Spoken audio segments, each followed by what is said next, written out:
We have the coverage of all things Hoosier on air, but also on WTHR+.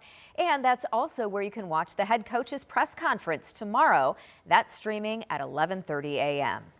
Well, we know Hoosier fans are headed out to California in droves right now to watch the game. So our Jenna Webster went to catch people before their flights today and got their predictions for the game. I have a feeling the Rose Bowl is going to look more like a home game for IU because we've been out at the airport Tuesday morning and basically every single person you see is in that IU colors. They're ready to go to the Rose Bowl. So we had the best assignment in the day, asking people to give us their prediction.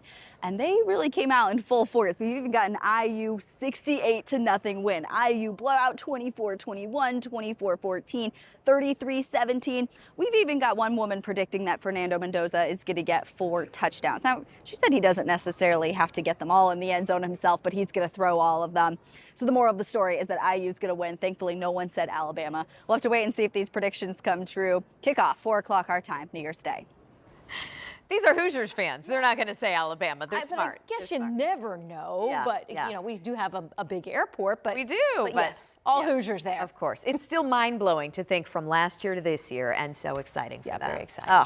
All right, so we're talking the weather in California and the weather here at home. Yes, so let's start with California. Okay. They're going to be dealing with rain right now, thinking the heaviest impacts the parade early in the day with still some showers and maybe some rumbles of thunder around. So we'll be watching this carefully.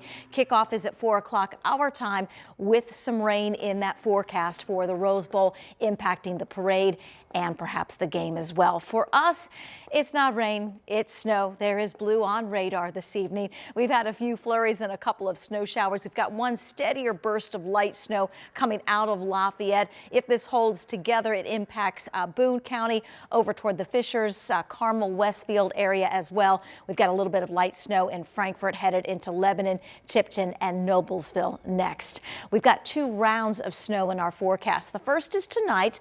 Some slick roads early tomorrow morning, more snow showers tomorrow evening. The good news, both rounds are very light. If you add it all together, a dusting to an inch of snow possible with the 2 rounds for most of central Indiana. If you're north and east, an inch, maybe 2. Angela, thanks so much. Flu cases on the rise right now across the country, including here in Indiana. And now a new strain is popping up. It's called H3N2. Our Ella Rhodes is here in studio with how the state and Marion County are measuring up with flu cases. Ella?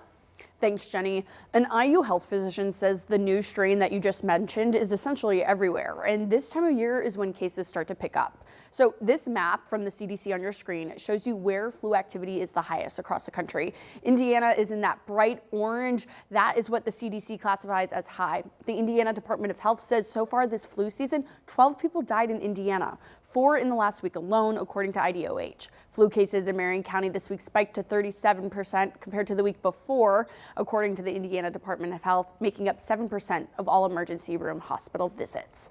Now, cases are spreading so much that Marion County hospitals are on temporary visitor restrictions. IU Health Dr. Ethan Blocker-Smith says the symptoms for the new variant are more severe than the normal flu. Honestly, the treatment that I'm going to give you will be identical, whether it is or it is not. It's more just some of these are going to hit harder than others. Blocker-Smith recommends if you feel sick to see a physician within the first 5 days. In the meantime, your best bet, washing your hands, cleaning surfaces, and staying home if you feel sick. All good advice. All right, Ella, thanks so much. New tonight, IFD is sharing these pictures from a fire this morning that destroyed a family's home. Take a look. This is on Patton Drive on the west side near 38th and Muller. IFD arrived on scene just after 9 o'clock this morning, got things under control pretty quickly. An adult, a child, and a dog all got out of the home safely.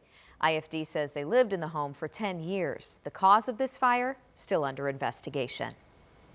Tonight, the head of Indiana's largest police department says efforts to reduce violent crime in 2025 were a success. Our Ashton Hackman talked with IMPD Chief Chris Bailey today, who reflects on the past year. We are a safer city than we were 5 years ago, than we were last year. IMPD Chief Chris Bailey has the numbers to back it up. A nearly 20% drop in criminal homicides from last year. Non-fatal shootings, robbery, and property crime all down by double digits. Reductions in violent crime he had set for a goal in 2025. Perception of crime is a big driver of how you feel about your city and how you feel about your safety. And so if people feel unsafe in their neighborhoods, then we take that personally and we want to do something about that. And as Bailey looks to a new year, it's maintaining a full police force that ultimately will be the biggest hurdle. Our staffing numbers continues to be one of our greatest challenges in getting that number to where it needs to be in order to serve our community the best we can, but also so that our officers have the backup of the tools, the resources, the rest they need to do their job the most effective way and serve our community in the best way. And new in 2026, IMPD officers will move to 10-hour shifts. The change goes into effect January 3rd. In Indianapolis, Ashton Hackman, 13 News.